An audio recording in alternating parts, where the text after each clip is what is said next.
It was 3:07 in the morning when the call came in. The kind of hour where the world feels suspended, where time stops existing and only static and silence fill the air.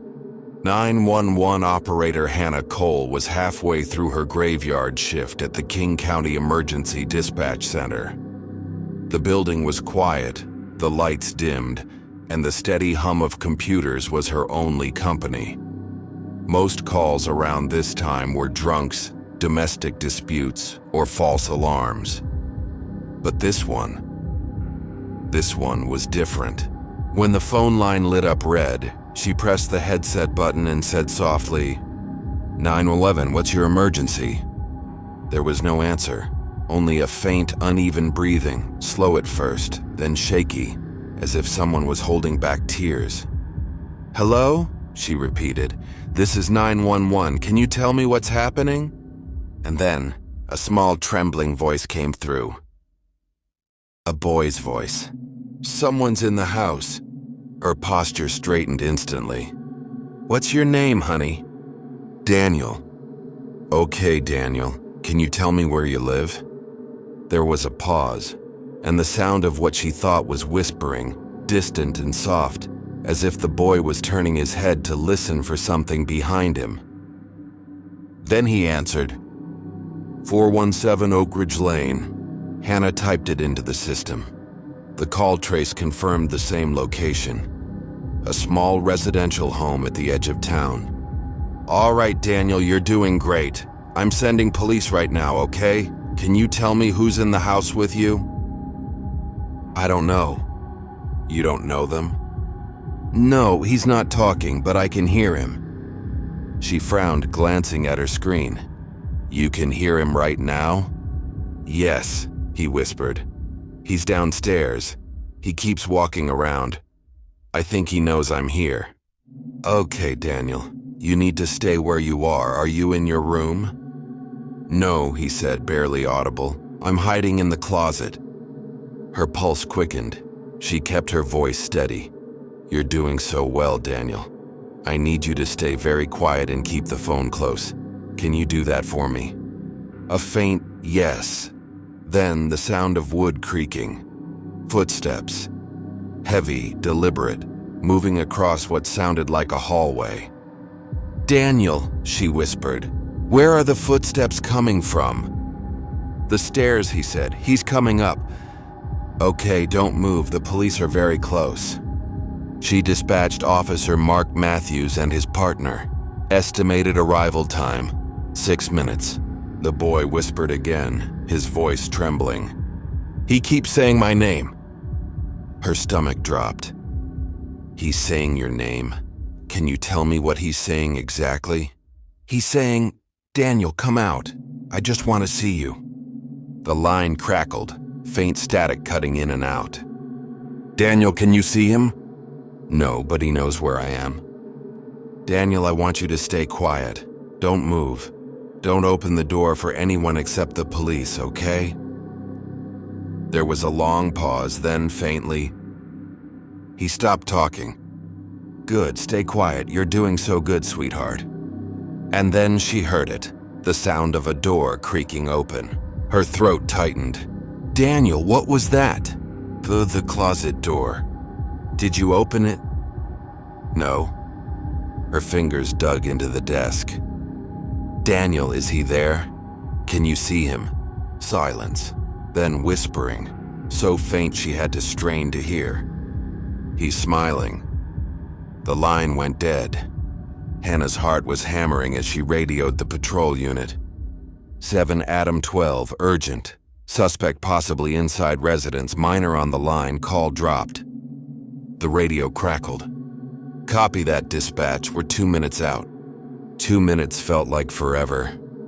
When the officers arrived, she could hear their boots echoing through her headset. The front door was unlocked. Dispatch, this is Matthews. We're inside. House looks vacant. Hannah blinked. Vacant? Negative. Caller confirmed child inside. Check the second floor. Copy. The radio went silent for a while, then. Dispatch, there's no one here. House is empty. No furniture, no phone lines, no signs of habitation. She frowned. Repeat? It's abandoned, ma'am. Looks like it's been that way for years. Her stomach turned cold. But the call. The call couldn't have come from here. There's no service, no electricity. When her shift ended at 7 a.m., Hannah couldn't stop thinking about it. She played the call back again and again, but something was wrong. The recording was different now. The boy's voice was gone. All that remained was faint static, creaking floors, and a whisper, not of a child, but of a man. Daniel, come out. She went to the address herself the next afternoon. 17 Oak Ridge Lane was real, but the house was condemned. The windows were boarded, the yard overgrown. An old for sale sign leaned sideways near the porch. A neighbor saw her standing there and came outside. You a realtor? He asked. No, I'm with dispatch. We got a call from this address last night. The man frowned. That's impossible. Nobody's lived there since... He hesitated. Since the Walker family. Walker? Yeah, Robert and Ellen. They had a little boy, Daniel. You must have read about it, the murder. Hannah's heart sank. The man continued, lowering his voice. They found the parents dead upstairs, shot. The boy disappeared. Police searched for months, but he was never found. That was... He paused. About 12 years ago. That night, Hannah stayed late at the dispatch center. She pulled the archived report. Victims Robert and Ellen Walker. Missing person, Daniel Walker, age 8. Date, October 29th, 2011. She looked at the clock. It was October 29th, exactly 12 years to the day. At 3:04 a.m., her phone line lit up. She stared at the screen. Caller ID, 417 Oak Ridge Lane. Her throat went dry. She answered, hands shaking. 911, what's your emergency? A familiar, trembling voice came through. Someone's in the house. Her breath caught. Daniel? He's back, the boy whispered. Stay on the line, she said, though her own voice was breaking. Where are you now? In the closet. She could hear it. The faint creak of the floorboards. The slow rhythm of footsteps approaching. He's calling my name again. Her monitor flickered. For a split second, the recording system glitched, and in the grainy video reflection on her screen, she saw a faint outline behind her. A small figure, standing perfectly still. When she turned, there was nothing there. The call disconnected again. The next morning, she found a note on her desk.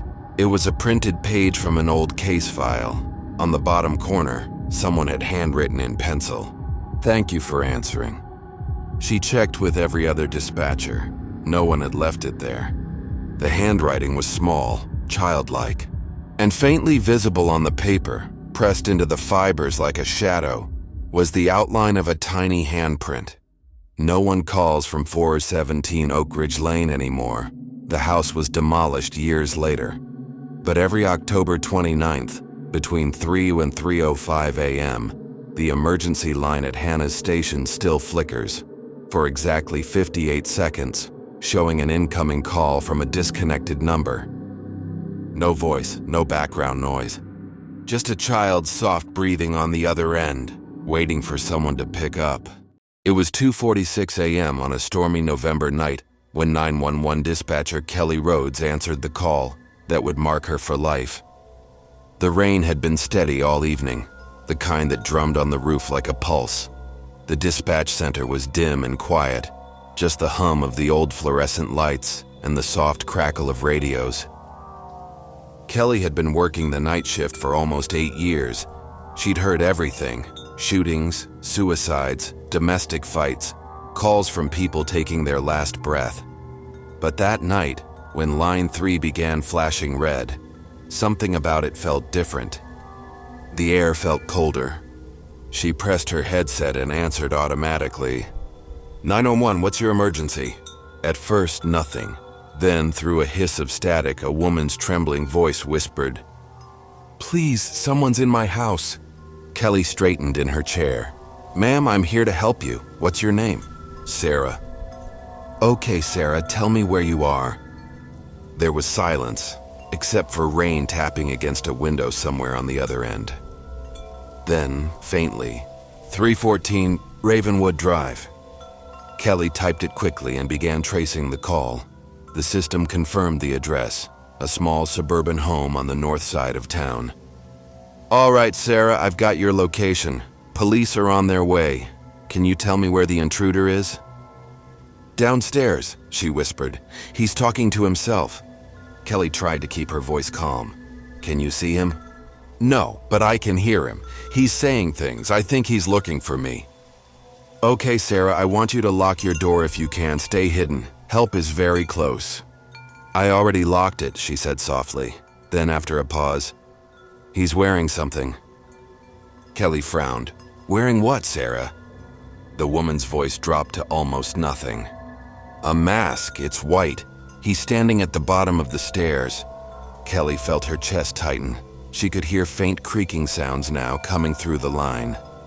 Sarah, is your door locked? Yes, but he's coming up. The dispatcher gestured for her supervisor while typing furiously. She radioed. Unit 12, respond to 314 Ravenwood. Possible intruder. Caller report suspect inside. Then she spoke softly into her headset. Sarah, the police are almost there. Just stay quiet, all right? He's talking again, Sarah said. What's he saying? He says, I shouldn't have called. Kelly's heart skipped. Stay calm.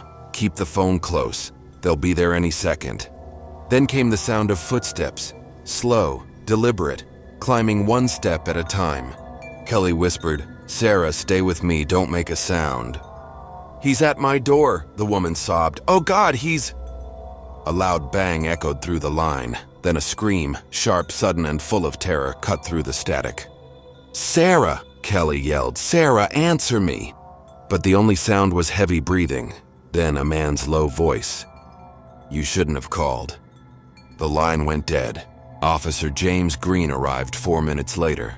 The house was dark, the driveway empty, but the upstairs light was still on. Dispatch, this is Green. I'm on scene, no movement outside. Copy, Kelly replied, her hands trembling slightly. Be advised, possible suspect still in the house. Caller disconnected. She listened to the radio as Green's footsteps echoed through puddles and across the porch. Then, front doors locked, forcing entry. Wood splintered through her headset. A moment of silence, then, dispatch lights upstairs just went off. Her breath hitched. Do you have visual? Negative, going up. More footsteps, then silence. Minutes passed like hours. Finally, Green's voice returned, shaky and confused. Dispatch, there's no one here. What do you mean? The house is empty, no furniture, no phone. It's been abandoned for a long time. Her eyes flicked to the trace log on her screen. The call had come from that exact address. That can't be right, she said quietly. The line traced directly to Ravenwood. There's no active phone line here, dispatch, Green said. Power's been cut off for years.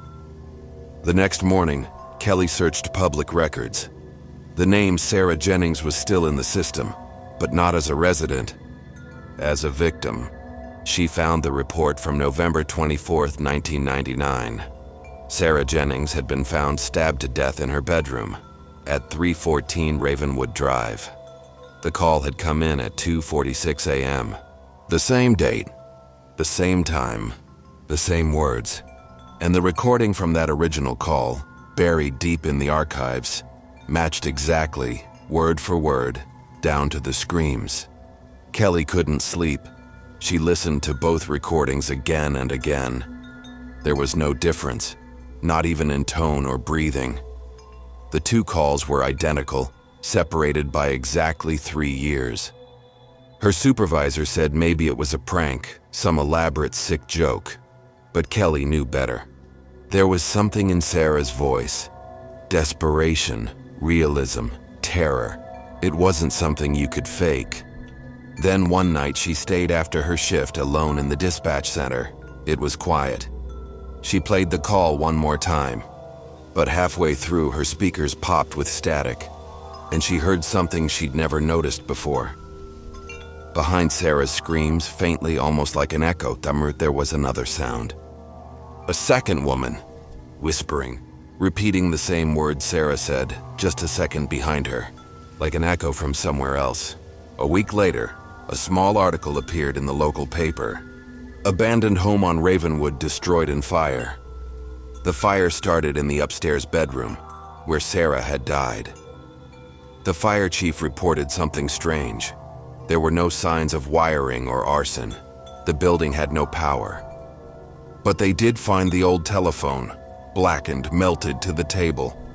And when they moved it, they saw a set of handprints burned into the wood beneath it. One small, one large. The phone company later confirmed that the house still had no connection, no service line, no number assigned. Yet somehow 2 calls, 12 years apart, had come from that exact phone. Kelly transferred to another district soon after. But she still can't forget the voice. Every year on November 24th at 2:46 a.m., her personal cell phone lights up with an unknown number. She's changed her number twice, switched carriers. The number still finds her. She's only answered once, static. Then a woman's voice, faint but clear. "Please, someone's in my house." Kelly hung up, turned off her phone, and sat in silence for hours. Now when November comes, she leaves town. No phone, no radio, no signal. Because sometimes, even after the line goes dead, the voice keeps calling. And one day she's afraid she'll answer and hear her own voice whispering back. The Lakeview County Emergency Dispatch Center was usually silent at night. Only the low hum of computers, the click of keyboards, and the faint buzz of fluorescent lights filled the darkness. Outside, snow fell in thick, lazy flakes, the kind that made the world feel like it was holding its breath. Dispatcher Lauren Price sat at her console, sipping lukewarm coffee, eyes on the monitor. She'd been there for 7 years, long enough to recognize the rhythm of emergencies, the way panic had a sound all its own. That night, it was quiet. Too quiet. Until Line 4 started blinking. It was strange because Line 4 hadn't been active for years, or at least that's what the logbook said. Still, the button glowed red, pulsing steadily. Lauren hesitated, then pressed her headset. 911, what's your emergency? At first, she heard only static, faint, whispery. Then, beneath it, the sound of dripping water. One drop, then another. She was about to repeat herself when a small, fragile voice came through. "Please, tell him to stop screaming." Her hand froze on the keyboard. "Who's screaming, honey? Can you tell me your name?" "Sam." "Okay, Sam, I want to help you, but I need to know what's happening. Who's screaming?" A pause, then, "My brother, he won't stop." Lauren's pulse quickened. "Is your brother hurt?" "No, he's just screaming. He's been screaming all night." The way he said it made her skin crawl. His tone wasn't afraid, it was confused, almost tired. Lauren motioned for her partner, Jason, across the room. He muted his call and looked over. She pointed at her headset and mouthed, "Kid," screaming. Jason frowned and started pulling up the trace log. "Sam," Lauren said softly, "where are your parents?" "Sleeping." "They can't hear your brother?" "No." "Okay, can you tell me your address?" 17 Maple Drive. Jason's fingers froze mid-type. He looked at her and shook his head slightly. "That address was condemned 2 years ago," Lauren whispered. "What?" He turned his monitor so she could see. "House fire. Family moved out after something happened." Lauren's stomach twisted. Back in her headset, she heard faint breathing. "Sam, are you still there?" "Yes." "Can you tell me where your brother is?" "In the basement." Lauren's throat tightened. "Is that where he's screaming from?" "Yes." "Okay, Sam, listen carefully. Stay away from the basement, okay? The police are on their way to help you." "They can't help." "Why not?" "Because he's already dead." Lauren blinked. "What did you say?" "He died last year." Jason's face went pale. "What's he saying?" She muted the mic. "He says his brother's dead." Jason shook his head. "That's impossible. That place is abandoned." The line crackled. A faint tapping sound started. Slow, deliberate. Tap, tap, tap. "Sam?" "He's knocking." "Who is?" "My brother. He wants to come up." Lauren's hands were shaking now. She motioned for Jason to dispatch a car. "Unit 12, possible child in distress, 17 Maple Drive," Jason said into the radio. "Reports of unknown sounds from basement." "Sam, can you hear your brother right now?" "Yes." "Is he saying anything?" "He says he wants me to come down. He says it's cold." Lauren swallowed. "Don't go down there, Sam. Do you hear me? Stay where you are." "Okay." Then silence. "Sam!" He stopped screaming. Lauren exhaled shakily. "That's good, sweetheart. Stay calm. Officers are almost there." "He's talking now." "What is he saying?" "He says he wants to talk to you." Lauren froze. "To me?" "He knows your name." The call went quiet. Then she heard a soft, wet whisper right next to her ear. "Lauren." She tore off her headset. "What the hell was that?" Jason stared at her. "You okay?" "He said my name," she whispered. "The kid's brother. He..." Before she could finish, the line beeped again. The call hadn't ended. "Unit 12 status," Jason radioed. "Arrived at scene," came Officer Barnes's voice. "House is dark. Doors unlocked." Lauren swallowed hard. "Copy that. Proceed with caution." She listened to the feed as they moved through the old house. Their footsteps echoed on wood floors. "Dispatch, this place smells like mold and dust. Doesn't look lived in." Jason frowned. "They sure they're at the right address?" Lauren checked the log again. The trace was accurate. The call was definitely coming from there. Then came the sound of creaking stairs. "Basement doors open," Barnes said. "Moving in." The radio crackled. Then another voice, fainter, came through the background, what a low, muffled moan. "You hear that?" "Yeah, sounds like someone crying." The static deepened. Then in a tone that made every hair on Lauren's neck rise, the second officer whispered, "It's coming from the walls." "Dispatch," Barnes said after a long silence. "We've got something written down here. Words scratched into the concrete." Lauren steadied her voice. "What does it say?" "Tell him to stop screaming." Jason went pale. That's exactly what the caller said. Before Lauren could respond, there was a loud bang through the radio, metal hitting something heavy. "Barnes, you okay?" The radio cut to static. "Unit 12, respond!" Nothing. Then, faintly through the distortion, the sound of a child crying. Lauren pressed her headset closer. The sound was so faint it almost blended with the hum of the line. It was definitely a boy, soft, broken sobs. "Sam, is that you?" The crying stopped. "He found me."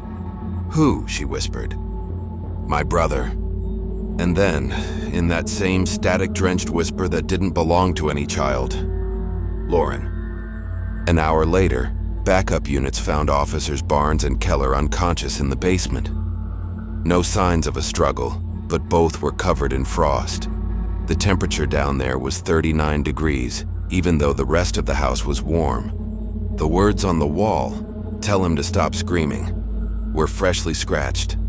The cement dust still loose on the floor. The rotary phone found beside it had no wire connected, but it was warm to the touch as if it had just been used.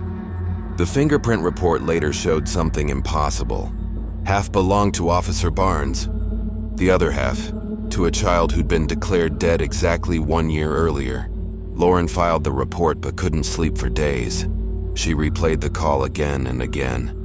Each time she swore she heard something new in the static, faint whispers behind Sam's voice, words she couldn't quite make out. 3 nights later, she stayed after her shift to finish paperwork. The other dispatchers had already gone home. And then line 4 lit up.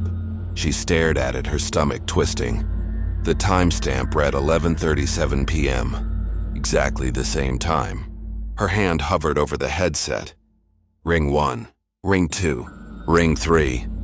On the 4th ring, she answered, voice trembling. 911, what's your emergency? There was breathing, slow, wet. Then a whisper. Please tell him to stop screaming. Lauren slammed the receiver down, but the light on line 4 didn't turn off. It kept flashing. From somewhere beneath the floor, she heard it. Distant, muffled, but real. A child's scream, then another. Then hundreds of whispers overlapping, all repeating the same phrase. Tell him to stop screaming. Tell him to stop screaming. Tell him to stop screaming. Her headset began to vibrate with static. The lights flickered overhead. And through the noise, she heard one last voice, deeper, colder than all the rest. He's not the one screaming now. The line went dead. The next morning, Jason found her console still powered on, the recording still looping, but Lauren Price was gone. The only trace she left was her headset, still resting on the desk, and a handwritten note beneath it, scrawled in shaking letters. 17 Maple Drive. Basement door. Do not open.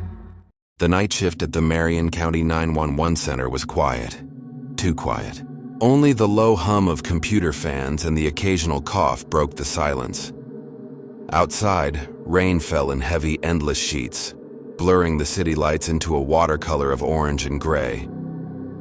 Dispatcher Daniel Harker sat alone in the far corner booth, staring at the soft green glow of his monitor. It was 2:13 a.m., the dead hour, the kind of time when even the emergency lines seemed asleep. He leaned back, rubbed his eyes, and tried to shake the fatigue. He'd been working nights for years, but this one felt different. There was a strange tension in the air, static that wasn't there before. Then line 3 lit up. 911, what's your emergency? No answer, just a faint, distorted hiss. He tapped his headset. Hello? Can you hear me? Then faintly through the static. You can't stop it. Daniel frowned. Excuse me, who is this? The voice came again, low, calm, but fragmented. You can't stop it, not this time. It was a man's voice, familiar somehow, but warped. Sir, if you're in danger, I need you to stay on the line. Can you tell me where you are? You already know. Daniel's fingers hovered above the keyboard. The trace function blinked, trying to lock onto the call's source, but the screen glitched, flashing symbols he didn't recognize. Then, for just a second, the caller ID displayed his own extension number. Shinish Operator Harker. His blood ran cold. Probably a systems loop, he muttered, forcing a nervous laugh. But the voice returned, clearer this time, cutting through the static. Why did you go? Daniel froze. What? You left her, you let her die. He sat bolt upright. Who the hell is this? She called for you. His chest tightened. You need to stop this prank right now, or I'll trace... You can't trace what's already inside. The line popped and went dead. He stared at the screen. No trace record, no source, just one line in red text. Internal line 03, active. But he was on line 03. Daniel ripped off his headset and rubbed his face. Maybe he was just tired. Maybe his brain was blending his own voice into the static. He looked over at Janine, the other dispatcher on duty. Hey, he called, did you hear that? She shook her head without looking up from her console. Hear what? He hesitated. Nothing. Must have been a feedback loop. Janine didn't even glance up. You've been here too long, Harker. Go get some air before you start hearing ghosts again. He forced a chuckle. Yeah, maybe. But something about her tone bothered him. The way she said again. At 2:28 a.m., the same line blinked again. He hesitated. Every instinct screamed not to answer, but curiosity, or something darker, made him press the button.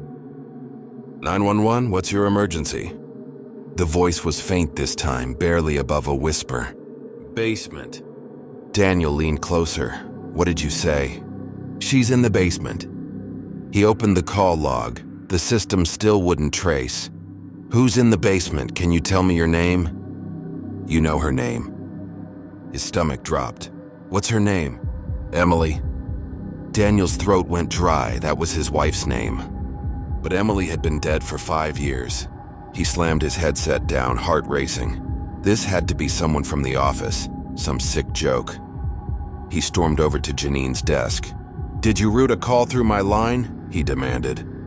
She looked up, startled. "No, why?" He pointed toward his console. "Someone just said Emily's name." Janine frowned. "Your wife?" "Yes, and they said she's in the basement." Janine stared at him a moment, then glanced at her screen. "Daniel, there's no active call on your line." He turned. The light on line 3 was off. When he got back to his desk, the call timer had reset to Duririse. But his headset, unplugged and sitting on the desk, still hissed softly. He reached for it slowly, lifted it to his ear. "You should have answered." He flinched so hard he knocked over his coffee. "Who are you?" he shouted. "You know who I am." He recognized the voice now. It was his own. Perfectly identical. Every word, every breath, even the faint rasp he'd picked up from years of late-night cigarettes. He ripped the headset off and threw it across the room. It hit the floor and the hiss stopped instantly. Janine came running. "What the hell is going on?" He pointed at the headset. "That thing, it was talking to me." She sighed. "You really need sleep." "I'm serious, Janine." "Daniel," she said quietly, "there's no power running to your headset. You unplugged it earlier." He froze. He looked down, and she was right. The cord had been out the whole time. An hour later, Daniel sat outside on the curb, smoking in the rain. He couldn't shake it. The sound of that voice. His voice. When his wife Emily died in the house fire 5 years earlier, he'd been on duty. She'd called 911 from their home, trapped upstairs. He'd been the one to take the call. He remembered her voice begging for help, and the flames roaring louder and louder, until the line went dead. He never forgave himself. At 3:07 a.m., Janine waved him back in. "You've got something on line 3 again," she said. He stared at her. "You're kidding." She shook her head. "It's weird, the ID's blank." He hesitated, then put on his headset. 911, what's your emergency?" This time the line was perfectly clear, no static. A woman's voice whispered, trembling but calm. "Daniel." His heart stopped. "It's so dark down here." He choked on the words. "Emily." "You didn't answer." His breath came in shallow bursts. "That wasn't me. I didn't know what to do." "You left me." The rain outside grew louder, hammering against the windows. "They all screamed," she whispered. "Now you can hear it too." Then, faintly over the line, he heard screaming. Not hers. Dozens of voices. Male, female, children. All distorted, echoing through the static. He yanked off the headset but the sound didn't stop. It filled the room. Janine stood behind him, frozen. "Do you hear that?" she whispered. He nodded slowly, trembling. "Yeah." Then the room went dark. The monitors flickered, lights dying one by one. The only glow left came from his screen, flashing with a single line of text. "Incoming call, internal line 03. The phone began to ring slowly. Once, twice. Janine backed away. "Don't answer it." But Daniel already had. 911, he said, voice shaking. "What's your emergency?" His own voice replied, calm. "You shouldn't have left her." Then another voice, Emily's, overlapped his. "You can't stop it." The scream that followed wasn't from the headset. It came from inside the dispatch room itself, echoing off the walls, rattling the windows. When the morning team arrived, they found both Daniel and Janine unconscious at their desks. The security footage showed the lights flickering, phones ringing, and Daniel speaking to no one. But the audio recording of the call still existed. Experts who reviewed it confirmed there were two identical voices speaking in perfect sync. Both belonged to Daniel Harker. He never returned to work. A year later, a new dispatcher took his old station. On his first night, he noticed something strange. Line 3 blinked on and off, always at 2:13 a.m. When he finally answered, there was silence. Then faintly, a man's voice came through the static. 911, what's your emergency? And then his own voice answered back, you can't stop it. The Redvale 911 Communications Center had handled every kind of call imaginable: shootings, fires, medical emergencies, even the occasional prank. But no one there ever forgot the night the line that wouldn't die came through. It started quietly at 1:19 a.m. on a cold January night. The snow outside was falling so thick that the city looked deserted. Inside, the hum of machines was the only sound. Dispatcher Aaron Cole, a 6-year veteran, was halfway through a cup of stale coffee when the line lit up. 911, what's your emergency? No response, just static. She adjusted her headset, leaned forward. Hello? Can you hear me? Then faintly, a man's voice came through, weak, breathless. Help me, please. Aaron straightened. Sir, tell me your name. It's Tom. Okay, Tom, where are you right now? I don't know, it's dark, I can't move. Are you injured? Yes, I think I crashed. Aaron immediately began tracing the call. The signal came from a stretch of road outside the city limits. Highway 41, near the old quarry. Tom, I've got your location. I'm sending help now. Can you tell me what happened? I was driving home. There was someone in the road and I swerved. She heard him cough, a wet, heavy sound. I can't feel my legs. Okay, don't move, Tom. Rescue is on the way. Please, hurry, it's so cold. She heard wind howling faintly through the speaker, and something else underneath. A rhythmic tapping, like metal scraping glass. Within minutes, Officer Langley and the EMS unit were en route. The roads were slick with ice. Visibility was near zero. Aaron stayed on the line. Tom, can you hear the sirens? No. They're close now. Stay awake from me. I'm trying. Then he whispered something odd. She's standing outside. Aaron frowned. Who is? The woman, the one I almost hit. She's looking at me. Aaron stiffened. Is she injured? No, she's smiling. Sir, don't panic. Stay still and keep talking to me. She's walking around the car now. Aaron's hand trembled slightly on the console. Tom, keep your doors locked, all right? Help is almost there. She's knocking on the window. Aaron could now hear the faint sound, tap, tap, tap. Then, she's saying something. What is she saying, Tom? She says she's been waiting for me. The line crackled, then went silent. Aaron sat frozen. Tom, are you still there? Static. Then, after what felt like forever, she opened the door. The line filled with a horrible sound, a rush of air, a low groan, and then a thud. Tom, stay with me! But he didn't respond. When emergency crews reached the coordinates, they found a car upside down in a ditch. The driver's side window shattered inward. The airbags deployed. Inside was Tom Barrett, 32 years old. Deceased.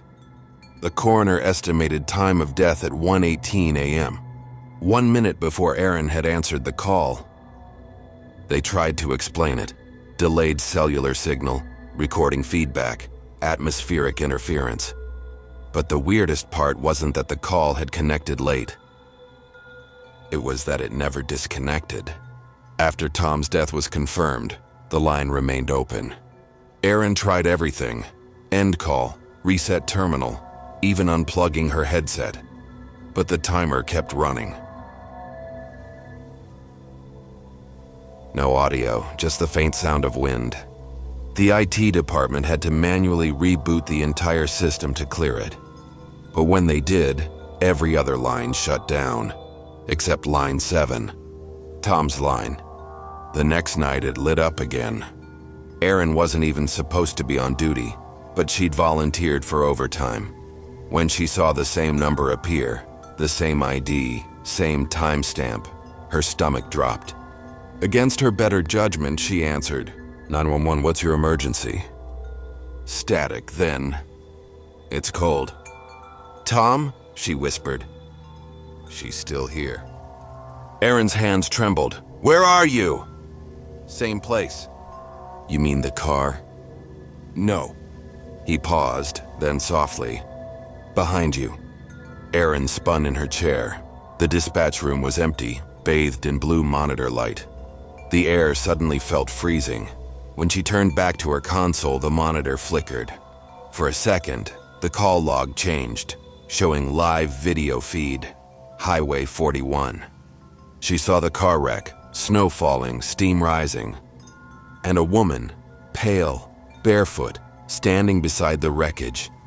Her face obscured by long hair, her head slowly tilting upward, as if looking directly at the camera. Then the feed cut out. Erin called tech support immediately, but there was no record of any video feed ever existing. The system log later showed the terminal she was using was offline at the time. For weeks she couldn't shake it. She dreamed of the voice, the tapping, the static. Every time she passed Highway 41, her radio filled with faint interference.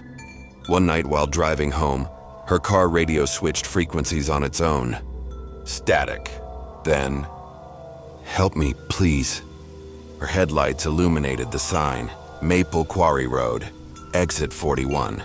She didn't stop, she didn't even look. Months later, the Red Veil tech team overhauled the 911 call system.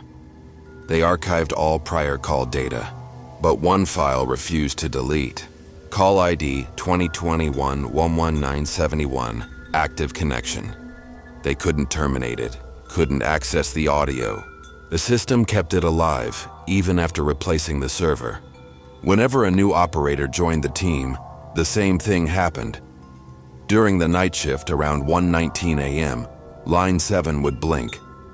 If they answered, all they ever heard was the same faint voice. "Help me, please!" And if they stayed on long enough, past the static, past the whispering, they'd hear something else.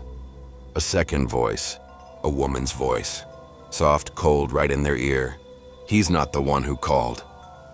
In the years that followed, dispatchers learned not to answer Line 7 at night, but occasionally during power outages or system resets, the console would come alive by itself. The light would flash, the timer would start. So, 1. And in the quiet hum of the dark 911 center, faint breathing would bleed through the speakers. "It's so cold." Then the voice would say one last thing, the same words Erin heard before she quit the job forever. You never hung up. If you made it this far, thank you for spending your night with us. If these stories gave you chills, there's plenty more waiting. Don't forget to subscribe to NightFear Stories for new terrifying tales every single night. Sleep well, if you can.